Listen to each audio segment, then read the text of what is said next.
So very good evening to every one of you all. कैसे हो आप लोग सब? आई होप आप लोग सब बढ़िया हो। मैं भी एकदम मस्त टकाटक हूँ।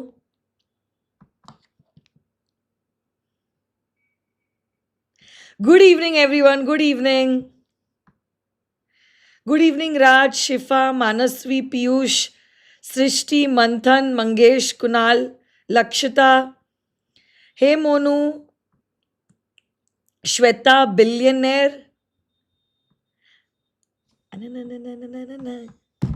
मंगेश, पायल, आनंद, पार्थ, लक्षिता। क्या बात है! अपने दोस्तों को बता दीजिए that I am now live and we are going to start with none other than the sale of goods act 1930. So yesterday I had conducted a poll and more than 50% of the kids have opted for the sale of goods act, and that is why we are going to start with the booster series of the sale of goods act 1930. क्या बात है!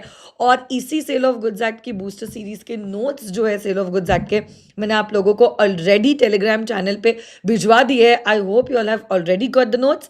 सो without wasting a single moment of yours, let us start with today's session. Okay, okey dokey, चलो शुरू करते हैं. Yes बेटा, class just start हुई है. I just came in and I was just discussing about the thing that जो cell of goods act के notes है वो मैंने आप लोगों के साथ शेयर कर दिए हैं on the Telegram channel, so you can refer the channel and download the notes. Okay, total कितने लोगों ने वोट किया I don't know, but I think around 350-400 students have voted. तो मैंने कहा भी था कि जितने ज़्यादा स्टूडेंट्स वोट करोगे उतना बेटर रहेगा, क्योंकि उतना एक्यूरेट फिर वोटिंग रहेगा. जितने वोट्स आए उस बेसिस पे सबसे ज़्यादा votes I got in favour of the sale of goods act. आ जाइए, चलो तो सेल ऑफ गुड्स एक्ट की शुरुआत करते हैं. आज हम लोग करने वाले हैं the first unit of the sale of goods act, which is more of an introductory kind of a unit. But yes, इसमें फिर भी कुछ कुछ definitions, जैसे कि goods की definition है, section number 9 है, section number 10 है. ये sections जो है काफ़ी important sections है ना. तो आइए हम लोग ये सेशन की शुरुआत करते हैं. पहली बात तो definitions. पहली दो definitions are the definitions of a buyer and that of a seller. Who is a buyer? A person who buys or agrees to buy is known as a buyer. Good evening, Mayank. Good evening, Gayatri. Good evening, Aditya. Okay. Ma'am, please increase the volume. Okay. Volume.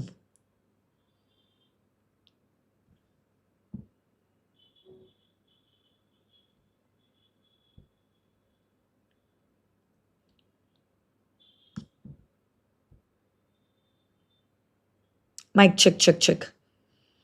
एक बार अब check करो तो. Is it okay now? Okay. Let's rock, guys, now.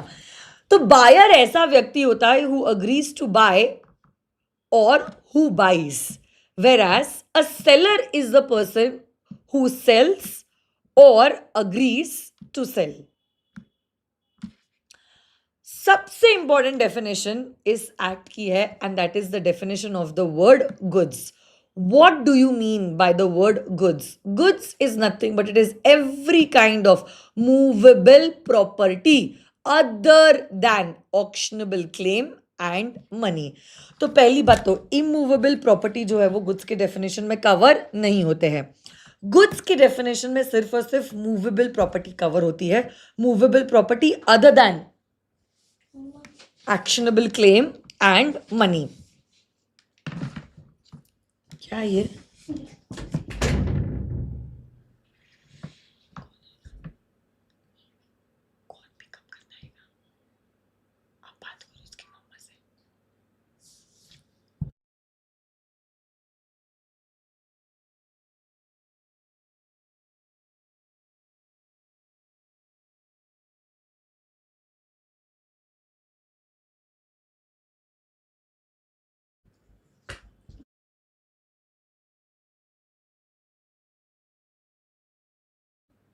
Okay. So, goods means every kind of movable property other than actionable claim and money. And it includes stocks and shares, growing crops, grass, and other things attached to or forming a part of the land which is agreed to be served before the sale is being executed. Okay. Actionable claim का मतलब आप जानते हो, हमने class में examples भी काफी देखे थे. Any money that you can get only after claiming for it or doing some action is known as an actionable claim. अब देखो, गुड्स में मूवेबल प्रॉपर्टी तो इंक्लूडेड है, बट अब कभी कभार बच्चों के मन में ये सवाल आता है, मैम मूवेबल प्रॉपर्टी में तो टैंजिबल इंटैंजिबल दोनों आता है, क्या ये दोनों को गुड्स माना गया है? तो answer to the question is yes. Goods includes both tangible as well as intangible property. तो ये मोबाइल फोन तो गुड्स है, ये ग्लास तो गुड्स है, ये माइक घड़ी ये भी गुड्स है, but along with that goodwill, patent, copyright, trademark, ये सारी चीज़ों को भी गुड्स की डेफिनेशन में कवर किया गया है. ओके. अब देखो, यही गुड्स जो है they are classified into 3 more types. First, existing goods, then is future goods, and then is contingent goods. In fact, existing goods को और 3 टाइप्स में डिवाइड किया गया है: specific goods, ascertain goods and unascertain goods. First, what do you mean by existing goods? देखो, existing goods जैसा नाम ही कहता है, are those goods which are in existence at the time of the contract of sale. They are in existence at the time of the contract of sale. Such goods are known as existing goods. Existing goods के और 3 types है, जैसे मैंने just कहा है, specific goods, ascertain goods and unascertain goods. Specific goods वो goods होते हैं विच are identified and are agreed at the time of the contract of sale. तो जैसे कि आप एक मोबाइल के शॉप में गए, सारे मोबाइल जो शॉप में डिस्प्लेड है, all these goods are existing goods, but इतने सारे फोन में से आपने इवेंचुअली एक फोन डिसाइड किया है which you want to buy, और आप कहते हो कि भैया ये वो फोन है जो मुझे खरीदना है. आपने इस फोन को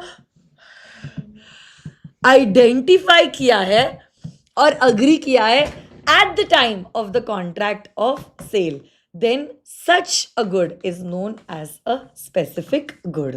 okay. Second type of existing good are ascertain goods. Second, ascertain goods.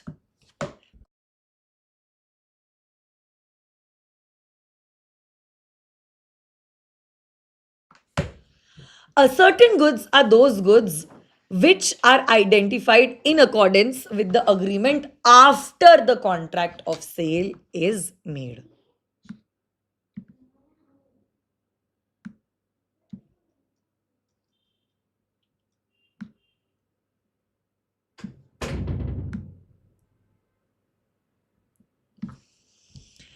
Basically,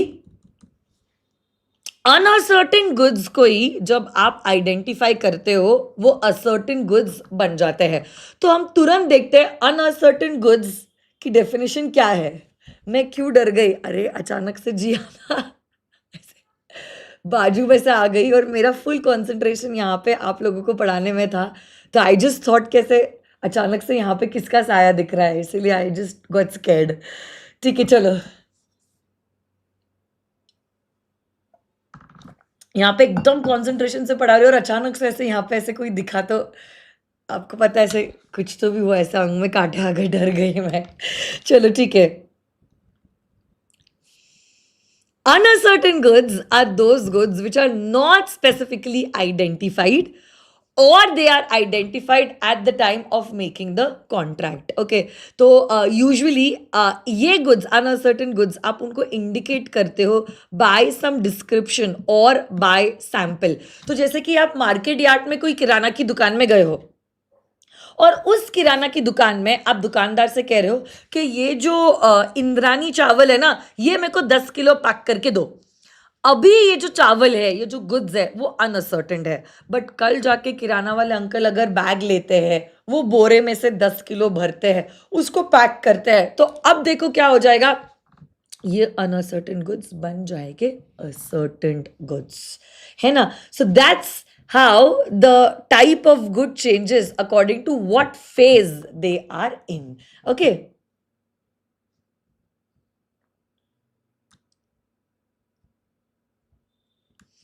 Next category of goods are known as future goods.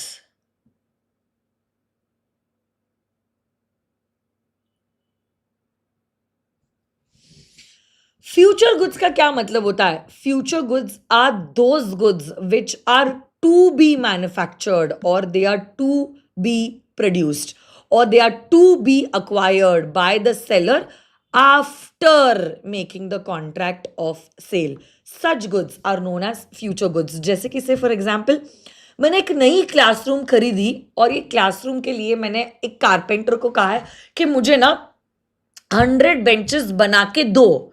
अब ये बेंचेस आज एग्जिस्टेंस में नहीं है, they are to be manufactured, they are to be produced. Such goods are known as future goods. Future goods के case में there is always an agreement to sell the goods. Sale तो हो ही नहीं सकता है क्योंकि सब्जेक्ट मैटर ही existence में नहीं है. फ्यूचर गुड्स के केस में there is always gonna be a agreement to sell the goods. And last but not the least are contingent goods. Contingent goods में क्या होता है? The acquisition of the goods actually depends upon an uncertain contingent event. अब ये event देखो uncertain है, नाम ही कहता है कॉन्टिंजेंट है. इवेंट हो भी सकता है, इवेंट नहीं भी हो सकता है, और इवेंट के होने या ना होने पे हमारे गुड्स का एक्विजिशन डिपेंडेंट है. ऐसे गुड्स को कहते हैं as contingent goods.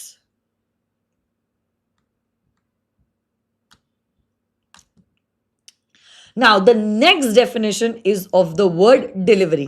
What do you mean by the word delivery? Delivery means the voluntary transfer of possession of the goods from one person to another.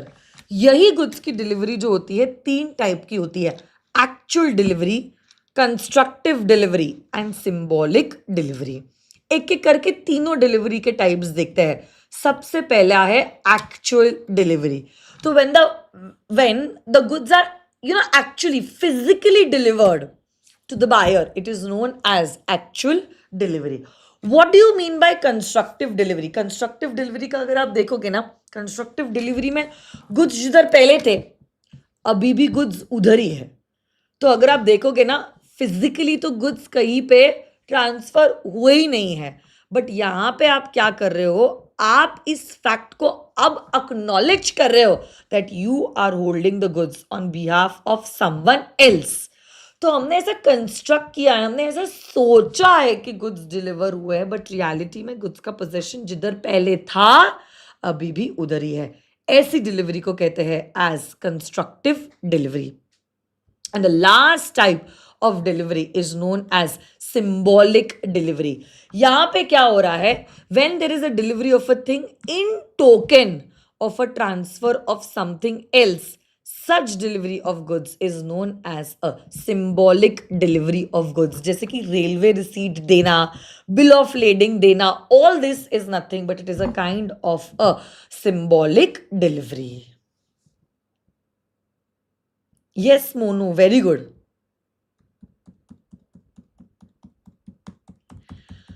Then the next definition is document of title to goods. So document of title में बहुत सारे documents आते हैं, जैसे कि bill of lading है, dock warrant है, warehouse keepers certificate है, railway receipt है, multimodal transport document होता है. ये सारे documents होते हैं of title to the goods. अब यूजुअली डॉक्यूमेंट्स को यूज किया जाता है as a proof of the possession और the control of the goods. Basically जिसके पास ये डॉक्यूमेंट होगा वही गुड्स का पोजेशन जो है वो क्लेम कर सकता है.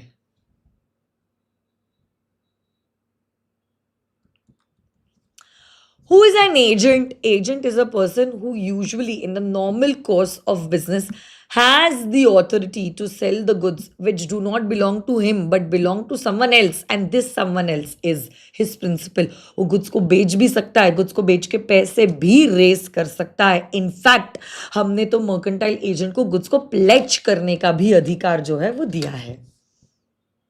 Yes or no guys? Yes. Property. What do you mean by property? Property means the ownership in the goods. और इंसॉल्वेंट व्यक्ति का क्या मतलब होता है? ऐसा व्यक्ति जिसकी एसेट्स हो गई है कम और लाइबिलिटीज हो गई है ज्यादा, उसको कहते हैं as an insolvent person. Price की डेफिनेशन जरा रीड करो तो आप लोग.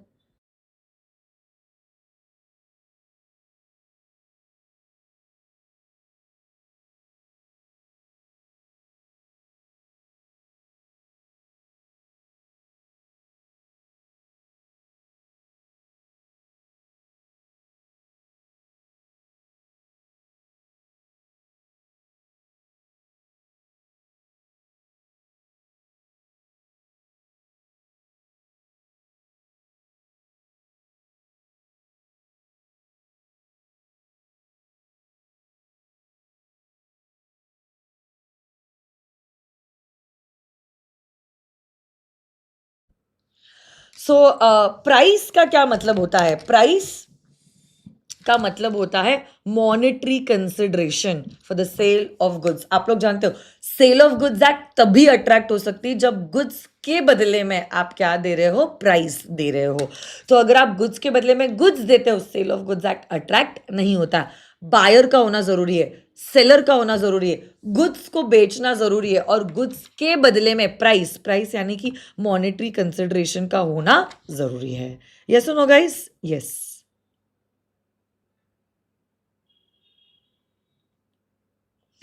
सो टेलीग्राम चैनल का नाम जो है, चैनल का नाम इज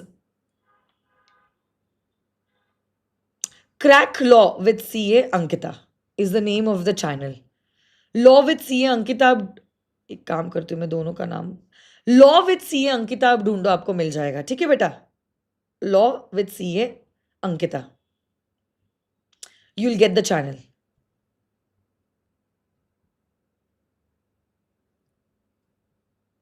वहीं पे ये नोट्स दिए गए बेटा.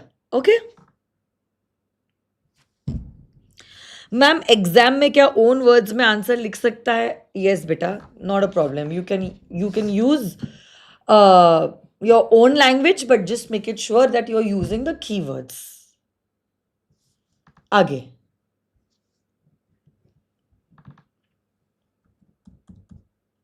Quality means nothing but it is a state और the condition of the goods.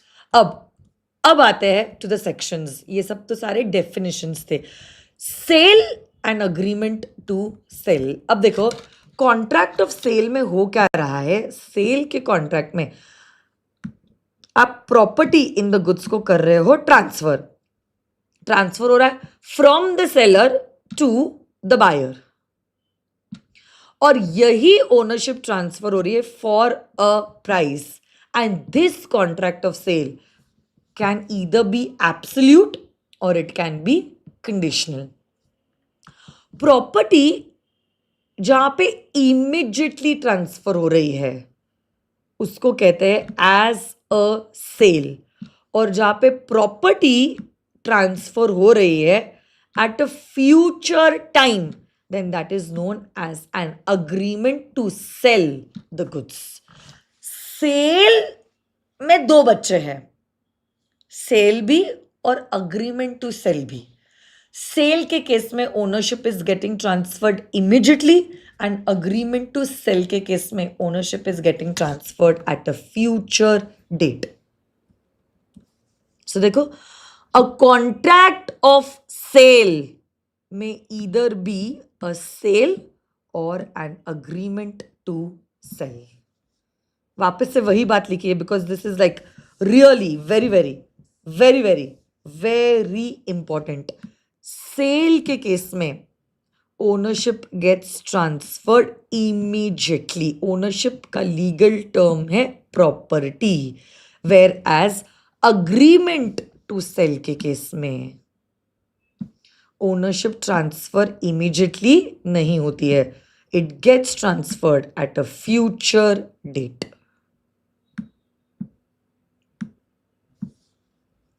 Now then the big question arises, when will your agreement to sell become a sale? तो चलो आइए साथ में हम लोग एनालाइज करते हैं. अगर अग्रीमेंट टू सेल को सेल में अगर आपको कन्वर्ट करना है तो क्या क्या होगा.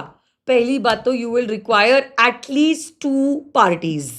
One is seller and the other one is the buyer. Along with that subject matter जो है कॉन्ट्रैक्ट का, it must be goods. Goods के बदले में जो आपको मिलना चाहिए that is price. Price will always be money. Goods के बदले में अगर गुड्स मिल रहा है तो ये सेल का कॉन्ट्रैक्ट नहीं हो सकता है. Then the ownership should get transfer. यही सेल एब्सोल्यूट भी हो सकता है या कंडीशनल भी हो सकता है. And it is a contract of sale. Contract of sale. Contract of sale. तो all the essential elements of a valid contract must also be present over here. Yes or no guys? Yes. एक बार मैं चाहती हूं आप लोग ये differentiation पढ़ो. 1 minute का समय मैं आप लोगों को देती हूँ because this is an important differentiation. Differentiation between a sale and an agreement to sell. Let's check it out. 1 minute का समय देती हूँ मैं आप लोगों को.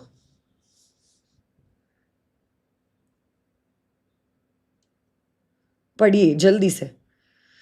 Every one of you who is watching the lecture live, आपको अभी पढ़ना है.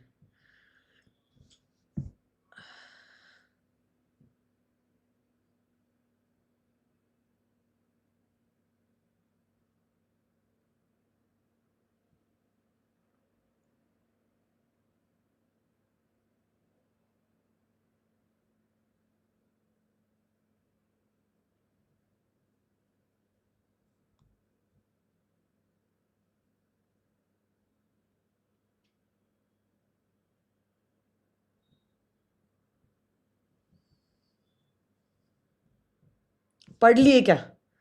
If yes just comment in the chat box.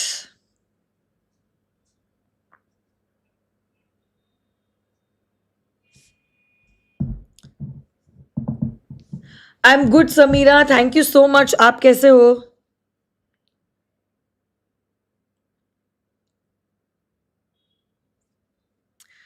तरुण, योयो हनी सिंह के गाने के और रैप के लिरिक्स याद है क्या आपको? जैसे कि लव डोज है, हेलो अंकल चलो आज काम की बात करते हैं. अब आप ये पूछोगे कि आप कितना पैसे कमाते हैं. याद है या नहीं तरुण? कैसे याद रहा आपको लिरिक्स, बताइए मुझे. जब आप कोई भी चीज को बार बार पढ़ते हो, कोई भी चीज को आप बार बार रिपीट करते हो, कोई भी चीज को आप बार बार बोलते हो, सुनते हो, तो आपको चीजें ऑटोमेटिकली याद रह जाती है ना? ऐसी बात है बेटा.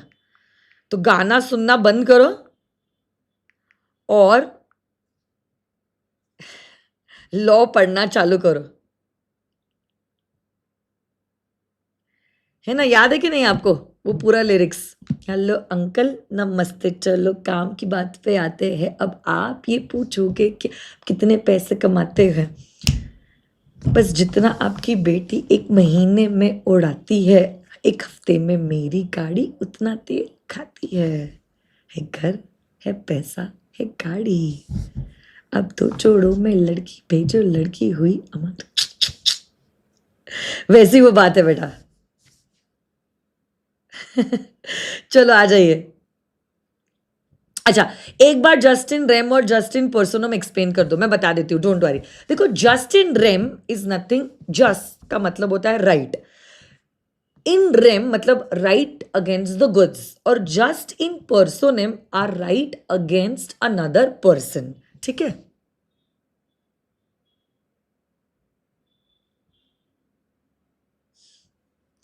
पार्टी करेंगे आदित्य, बट एक बार आपकी एग्जामिनेशन हो जाने दो, उसके बाद मस्त पार्टी करेंगे, don't worry.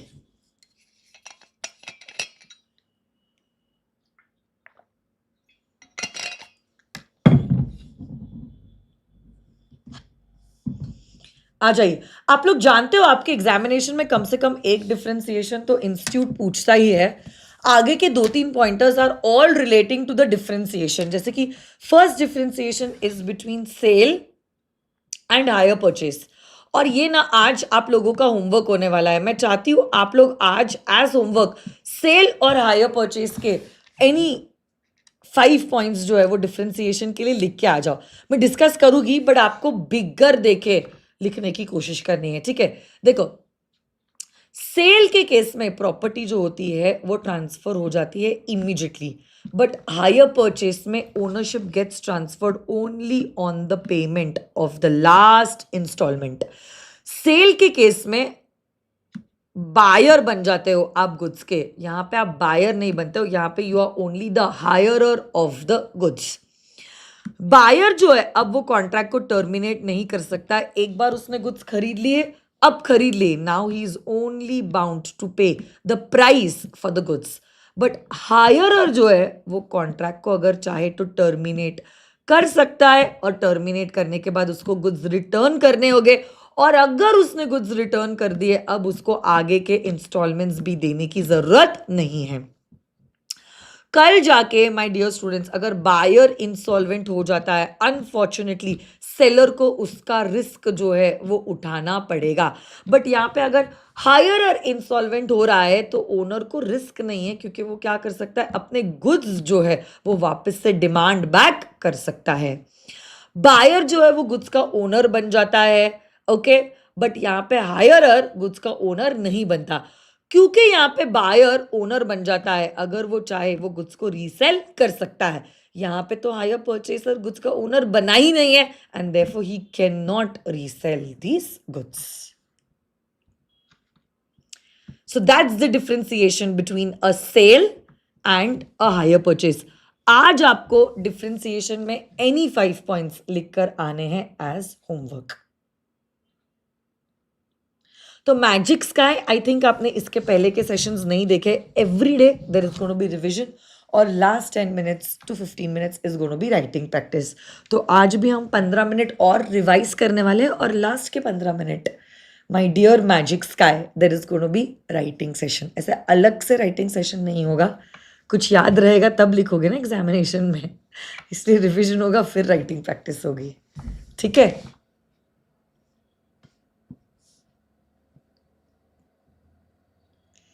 Next. Yes, Joy Prakash, every day there'll be writing practice. Don't worry. Sale and bailment, इसका भी डिफरेंशिएशन देखते हैं। देखो, बेलमेंट तो आपको है कॉन्ट्रैक्ट एक्ट में, it's one of the special contracts. Sale के केस में प्रॉपर्टी जो है वो ट्रांसफर हो रही है, जबकि बेलमेंट में you are only transferring the possession of the goods. Sale के केस में आपको गुड्स को रिटर्न करने की जरूरत नहीं है, बट बेलमेंट में जैसे ही पर्पस अकम्प्लिश हो जाता है आपको गुड्स को रिटर्न करना जरूरी है। सेल के केस में consideration is a must, and that should be in price, that is money consideration. Bailment can be without consideration और even with consideration. Hey Gauransh, Jai Jinen. Sale and contract for work and labour, let's check it out. कभी कभार ऐसा होता है कि आप goods नहीं बेच रहे हो, बट आप पैसा मांग रहे हो because you have done some work of labour on the goods. तब ऐसे केस में this will not fall under the sale of goods act, और ये एक्ट एप्लीकेबल नहीं होगी, ओके।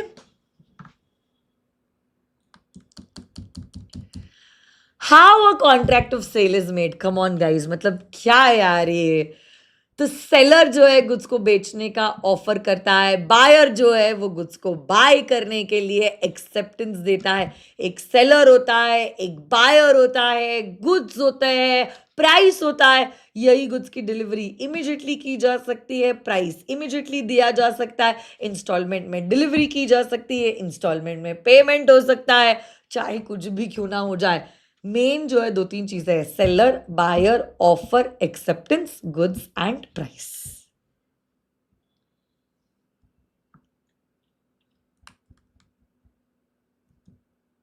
देखो यही सारे पॉइंट्स को यहाँ पे पॉइंट वाइज फॉर्मेट में लिखा है। ऑफर होना चाहिए, एक्सेप्टेंस होना चाहिए, गुड्स की डिलीवरी होनी चाहिए, पेमेंट ऑफ प्राइस होना चाहिए, गुड्स की डिलीवरी इमीडिएटली हो सकती है, इंस्टॉलमेंट में भी हो सकती है या फ्यूचर डेट पे भी हो सकती है।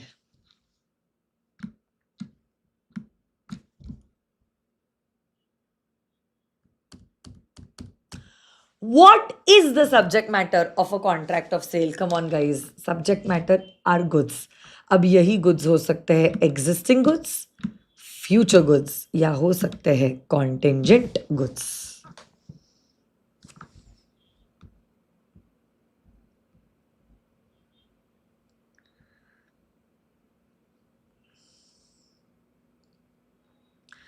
अब आगे के 3-4 sections are really very very very very very important. Let's check it out guys.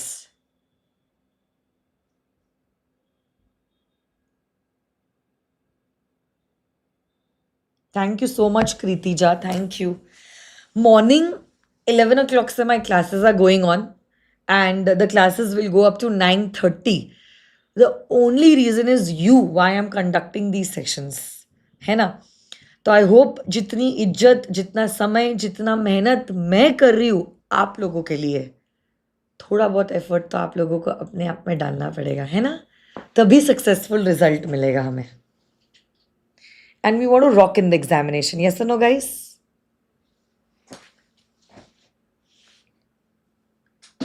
Next,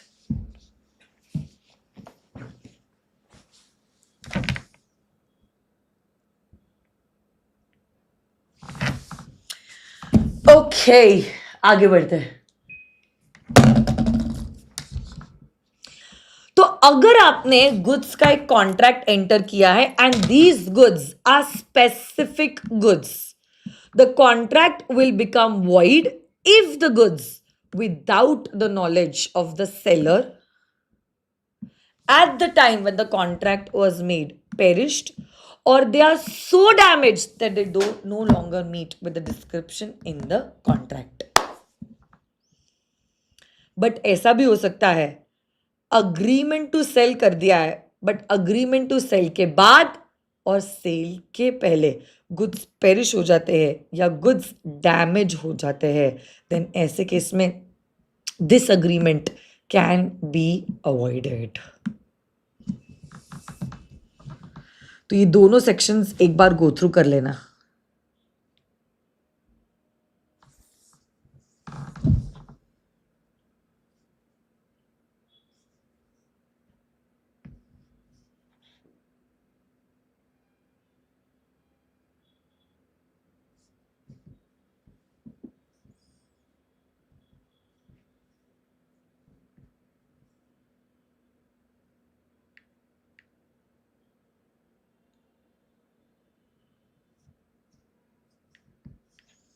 कर लिया बेटा रीड आप लोगों ने? क्या मैं आगे बढ़ सकती हूँ?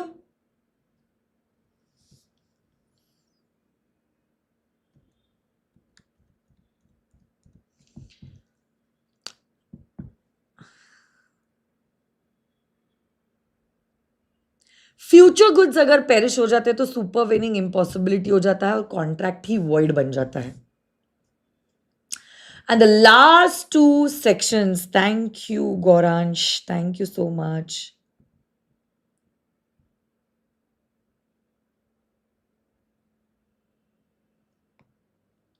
Okay, ascertainment of price. देखो पहली बात तो price can be fixed by the contract, हाँ या ना? एक ही मिनट, मेरी चेयर लॉक हो गई।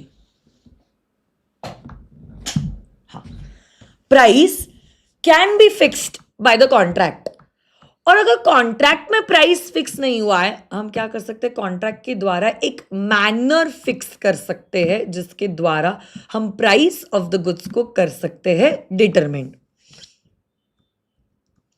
अगर प्राइस डिटरमिन नहीं हुआ है तो ऐसे केस में आपको फिर भी एक रीजनेबल प्राइस जो है वो आपको सेलर को देना पड़ेगा।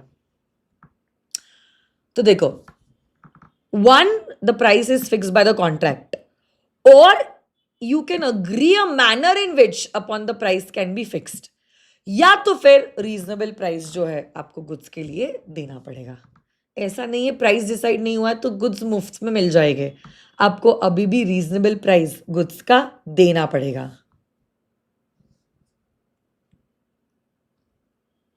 बट सपोज आपने गुड्स को बेचने के लिए एक तरीका डिसाइड किया है कि कोई एक्स वैल्यूअर गुड्स को वैल्यू करेगा। अब जितना प्राइस वैल्यूअर ने डिसाइड किया है उतना प्राइस आपको गुड्स का देना पड़ेगा। बट नाउ सपोज ये वैल्यूअर ने प्राइस डिसाइड ही नहीं किया या प्राइस डिसाइड करना उसके लिए इम्पॉसिबल हो गया, तो आप अग्रीमेंट को अवॉइड कर सकते हो। बट अगर आपने गुड्स ऑलरेडी दे दिए हैं तो ऐसे केस में अब आपको रीजनेबल प्राइस जो है वो गुड्स के लिए देना पड़ेगा। हाँ, बट अब आपके फॉल्ट के वजह से हमारा वैल्यू और प्राइस को वैल्यू नहीं कर पाया, then you will have to pay damages to the other party. Good Ashok, I am so proud of you.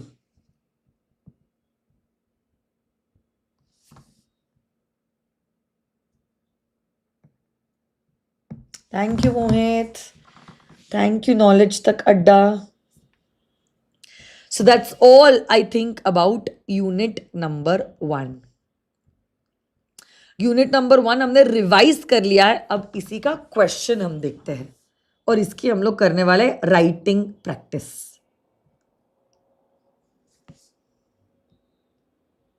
Cell of goods act पे आ जाइए।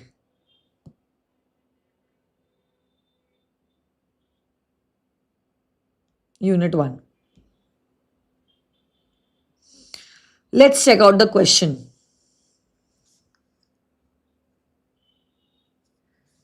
Thank you खुशी, thank you. कल हमारा यूनिट 2 हो जाएगा। अच्छा, मेरे को एक बात पूछनी थी, कल क्या मैं आफ्टरनून में सेशन ले सकती हूँ? Are you free in the afternoon?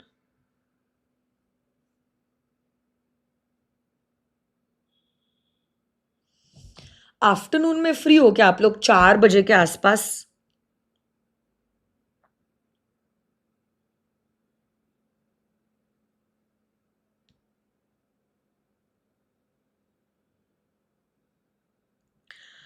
Three o'clock will also do, I don't mind.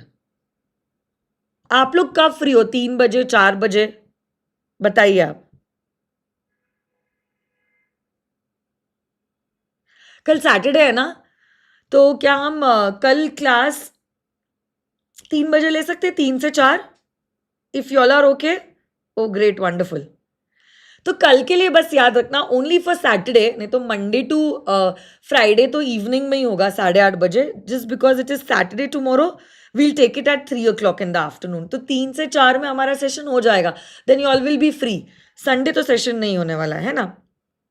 And of course the session is on YouTube. कोई कारण की वजह से अगर आफ्टरनून 3 o'clock आपको पॉसिबल नहीं है, you can always watch the session later on, not a problem, don't worry.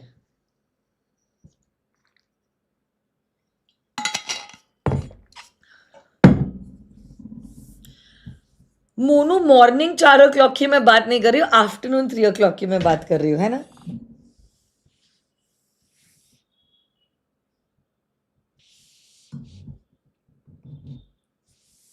Okay, let's check out the question. क्या कहता है question? Mr. Arun contracted to sell his Swift car to Mr. Nikhil. Both missed to discuss the price of the said Swift car. Later, Mr. Arun refused to sell his Swift car to Mr. Nikhil on the ground that the agreement was void, being uncertain about the price. Does Mr. Nikhil have any right against Mr. Arun under the Sale of Goods Act 1930? बताइए कैसे decide करोगे? अभी last के 2 sections जो मैंने किए थे उसी के ऊपर बेस्ड है हमारा ये क्वेश्चन, अरुण और निखिल वाला. पहली बात तो बताओ, क्या प्राइस डिसाइड होता है बाय द कॉन्ट्रैक्ट? यस. क्या कॉन्ट्रैक्ट में कोई प्राइस डिसाइड हुआ है? नहीं. अगर कॉन्ट्रैक्ट में प्राइस डिसाइड नहीं होता है तो यूजुअली हम क्या करते हैं, we decide a manner by which you decide how the price will be calculated. यहाँ पे कोई मैनर भी नहीं बताया, तो अब उस केस में यू विल हैव टू पे a reasonable price for the goods that you have sold.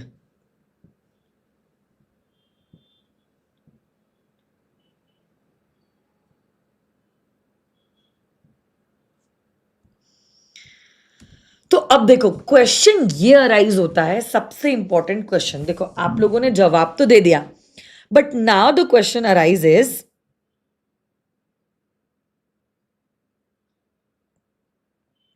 कि आप इसको लिखोगे कैसे. How are you going to present the answer to such a question?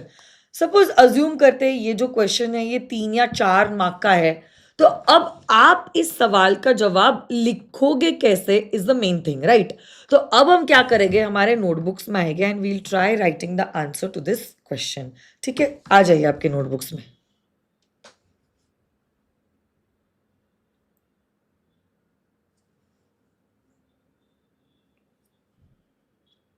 सब लोग अपने नोटबुक में आ जाइए.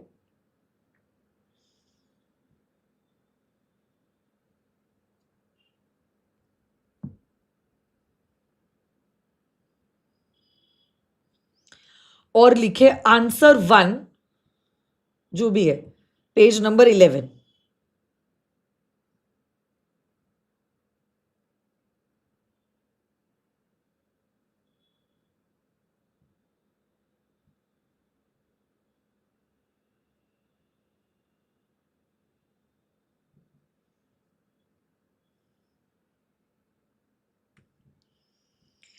सब लोग लिख रहे हैं क्या? मैं डिक्टेट करूं या मैं आप लोगों के साथ लिखूं? बताइए आप क्या चाहते हो.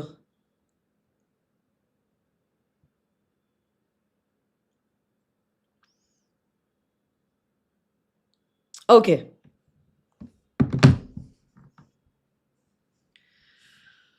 मेरे पास इसका स्टाइलिस नहीं है.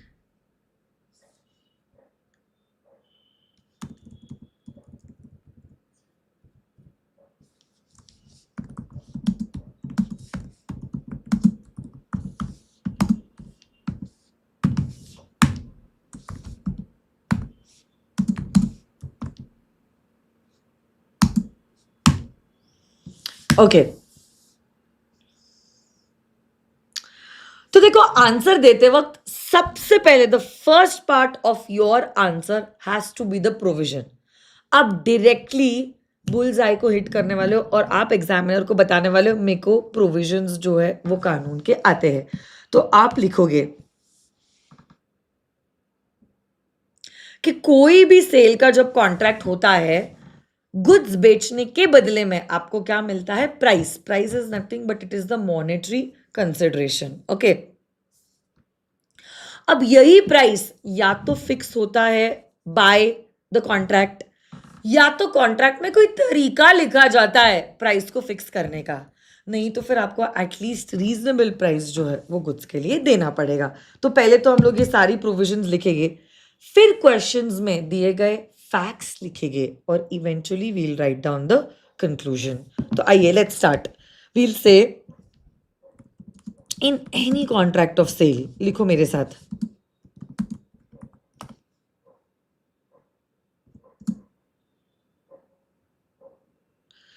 प्राइस. प्राइस के लिए आप लिख सकते हो monetary consideration.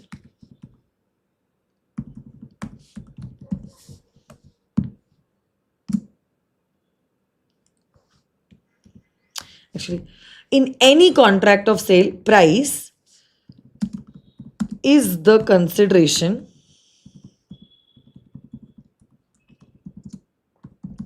in the contract.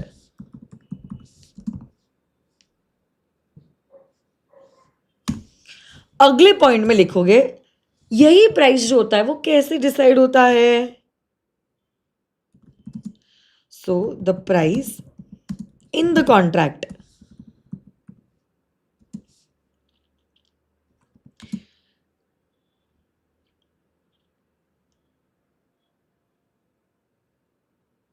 is fixed by the parties while making the contract.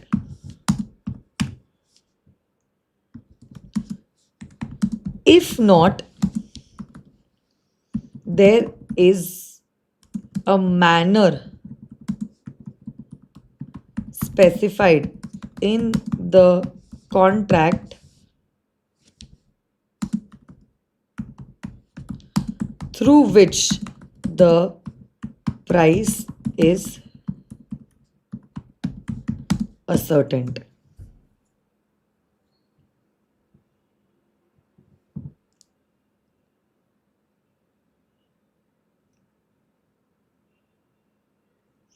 And if the parties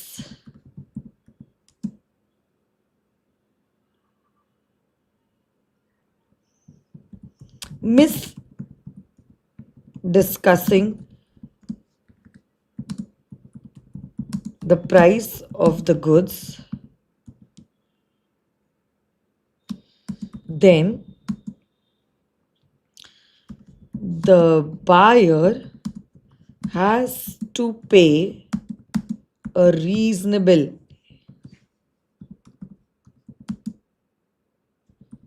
price for the same. अब ये जो तीनों चारों सेंटेंसेस आपको आपके स्क्रीन पे नजर आ रहे हैं, ये 3-4 sentences are nothing but these are the provisions of law.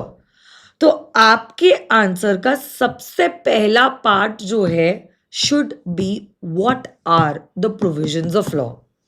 जैसे ही आपने प्रोविजन लिख लिया, now the next part in your answer are going to be the facts.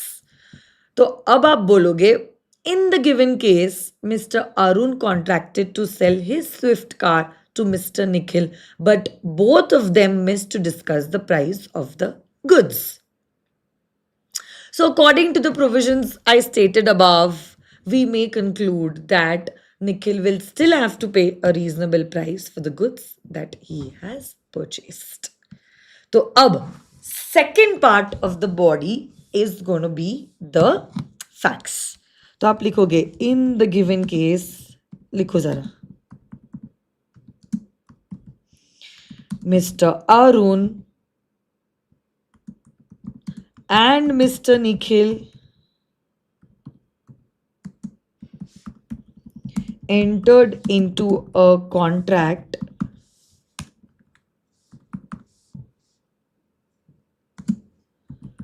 for the sale of a Swift car, but they did not discuss its price.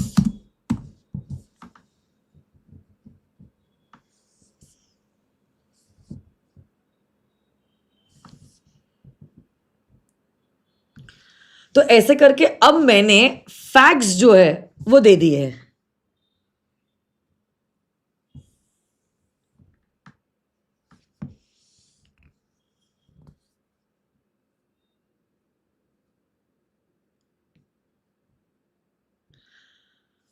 So basically the first part of my body was the provisions.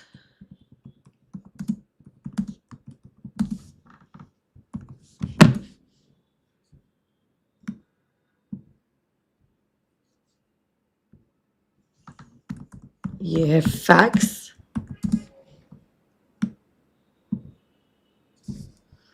और and में आप देने वाले हो conclusion.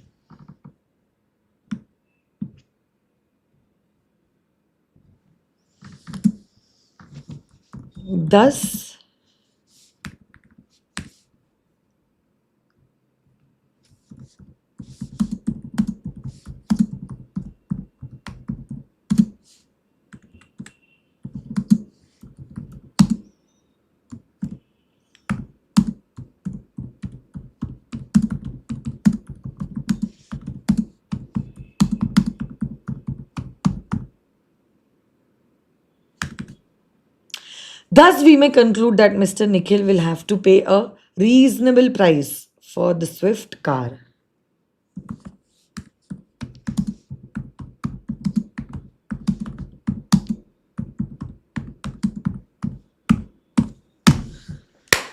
और ऐसे करके आओ आप आपका आंसर जो है उसको करोगे and.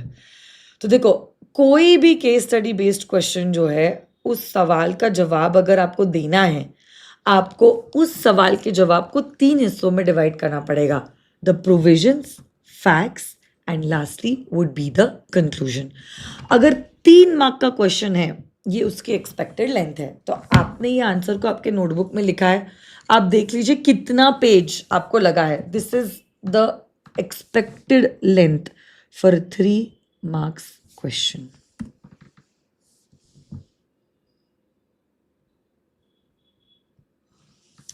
I hope you all understood this,